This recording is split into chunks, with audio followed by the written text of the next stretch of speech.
All right, Richard, welcome back to another Fantasy Goodfellas episode where we're going to talk about the 2021 draft. You ready?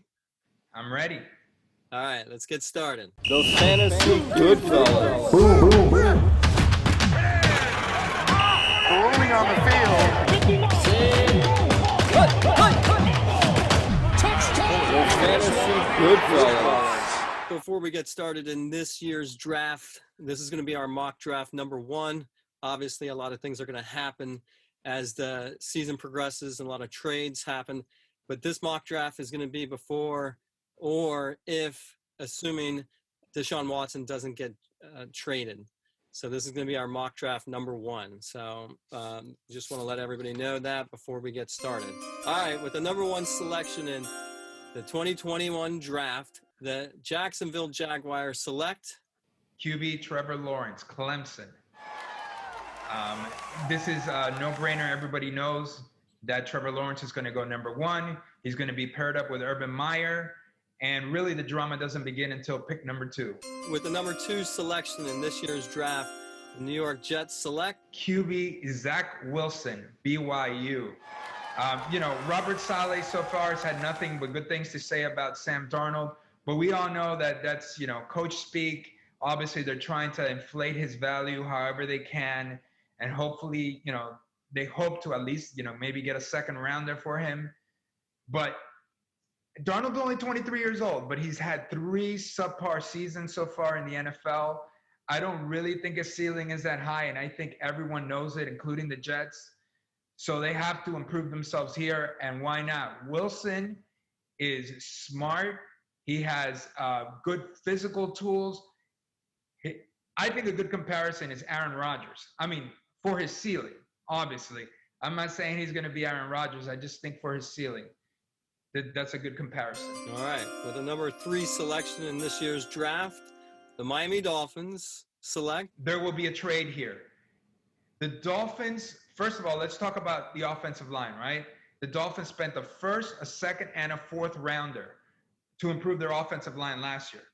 And then this year so far, they made a trade for Isaiah Wilson, which was fantastic. I mean, they gave up almost nothing to get Isaiah Wilson, who was a 1st rounder last year. So now you have enough pieces in the offensive line. It's young. They can improve. There's no need to go for Penn Sewell here. So the Dolphins will look for trade partners in both Detroit and Carolina because they're in good spots for the Dolphins to do what they want to do. So they're going to be talking to both those teams, and in the end, they make a trade with Detroit. With the 3rd pick in the NFL draft, the Detroit Lions pick QB Justin Fields, Ohio State. Make no mistake about it, Jared Goff is a bridge quarterback, and he will be treated as such. He's got 2 years left on his contract, really, because the 3rd year he can just get cut, and there'll be no real loss for Detroit. So he's got 2 years left. He's going to be more of a bridge. Definitely Detroit wants to improve here. They have an opportunity in this draft, so why not? Justin Fields, who can he be compared to? Deshaun Watson. Again, if everything goes right, at his ceiling, he can be Deshaun Watson, which is very good. And if you want to see more of Justin Fields, watch season 2 of QB1 on Netflix. I mean, it shows you his high school journey, and you get some good insight there. With the 4th pick in the NFL draft, the Atlanta Falcons select Trey Lance, quarterback, North Dakota State. This small school star is quickly rising in mock drafts, and he's been compared to who? But a former Atlanta Falcons star, Michael Vick. So incredible. Yes, there will be 4 QBs picked in the first 4 picks. And with the 5th pick in this year's NFL draft, the Cincinnati Bengals pick offensive tackle, Penn Sewell, Oregon. The Bengals, obviously, Joe Burrow got hurt last year. They need to protect them. They need a big tackle. Penn Sewell, people say, has been, the best offensive lineman in college in the last decade, maybe more. So Cincinnati cannot believe that he's available at number 5 and are thrilled. And with the 6th pick in the NFL draft, the Philadelphia Eagles select wide receiver Devonta Smith, Alabama. The Heisman winner is the playmaker the Eagles sorely need. He's been compared to Marvin Harrison. I think his ceiling is probably higher than Marvin Harrison, which is a lot because, Harrison's really good. But he can also be a flop like many first-round wide receivers. And with the 7th pick in the NFL draft, the Miami Dolphins select. So the Miami Dolphins traded down to number 7, and Detroit gave them a first-rounder in 2022 and a 4th rounder in this year's draft, number 103 overall. And the Dolphins were still able to draft wide receiver Jamar Chase, LSU. And so their plan comes to fruition. They get another first rounder for next year's draft, and they get one of the top, if not the best receiver in this class. Chase's route running, his control, his ability to beat corners on jump balls has drawn comparisons to Larry Fitzgerald. So a great pick for the Dolphins at number 7. And with the 8th pick in the 2021 NFL draft, the Carolina Panthers select QB Mac Jones, Alabama. Is there a team that's more desperate for a QB than Carolina? I mean, they've been, part of any rumor that involves any quarterback. So a 5th quarterback in the top 8, I think so. And if the Panthers don't take him here, someone's going to make a move to come up and draft Mac Jones. He's not as athletic as the other 4 QBs that have already been drafted, but he makes up for it with a polished passing game. His accuracy was there on display in the national championship game. And I think there's a lot to like about Mac Jones. And with the 9th pick in the NFL draft, the Denver Broncos select inside linebacker Micah Parsons, Penn State. So the Broncos are another team that wanted a quarterback. We're searching for a quarterback, and they'll have to wait later in the draft to get one. But they get a complete linebacker, one of the best players in this draft, who can anchor their defense for the next decade. And with the 10th pick in the NFL draft, the Dallas Cowboys select cornerback Patrick Surtain II, Alabama. He's the son of former Dolphin great Patrick Surtain, and he's going to help Dallas in reducing the points for the opposition, which is going to be important. But with his new mega deal, Dak Prescott and the offense will certainly put up points.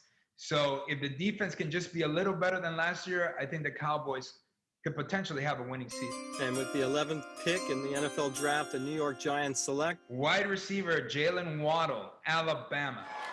If the Giants stay here at 11, it's almost a certainty that they will choose Waddle to bolster their offense.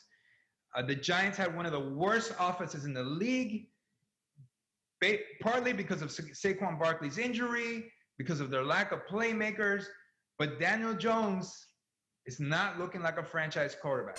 With the 12th pick in the NFL draft, the San Francisco 49ers select the 49ers select defensive end Gregory Rousseau, Miami. The 49ers will decide to draft a cornerback or cornerbacks later in this draft. They're gonna go for Rousseau right here. He's been compared to another former Hurricane, Calais Campbell, which is, amazing if you can get a Calais Campbell. So San Francisco is going to be happy. And with the 13th pick in the NFL draft, the LA Chargers select offensive tackle Rashawn Slater, Northwestern. The Chargers need help protecting Justin Herbert, and Slater is a good pick here. He's the second best lineman in this draft class, and he's very versatile. He can play anywhere on that line. So Chargers will be happy with their pick. All right, with the 14th pick in the NFL draft, the Minnesota Vikings select. Okay, here's a little bit of a curveball. They select tight end Kyle Pitts, Florida. The Vikings definitely have greater needs, but they did release Kyle Rudolph this year. So they do need a tight end. He's not, again, this is not an immediate need for him, but Pitts is just too good to be on that draft board here. So the 6'6", 240-pound, he's basically a 6'6", 240-pound receiver. So get ready for fantasy and Kyle Pitts. And here's a team that's making a whole bunch of moves lately. With the 15th pick, the New England Patriots select. The Patriots have they've got Hunter Henry, they got Jonnu Smith, they added Nelson Aguilar, Kendrick Bourne. They've added a lot of weapons to that offense. We knew they would. But here at 15, they still take a wide receiver. They'll take Kadarius Toney from Florida. And, they still would have drafted Pitts, I'm sure, because he's such a weapon. But they take the best playmaker available here. They still need a number one receiver because Aguilar and Kendrick Bourne are nice pieces, but they still need a number one receiver. So they go with Toney here. And with the 16th pick, the Arizona Cardinals select. They go with a cornerback, Caleb Farley, Virginia Tech. The Cards will be happy here if Caleb Farley was still available at number 16. He's got a unique combination of size. He's 6'2", 207, speed, and cover skills. So a very good player for Arizona, and cornerback is definitely a position of need. Doesn't look like they're going to hold on to Patrick Peterson. And that's going to do it for this video. We're just doing the top 16 players. We're going to come back with another video. We're going to follow up and do the remainder first round videos coming up next.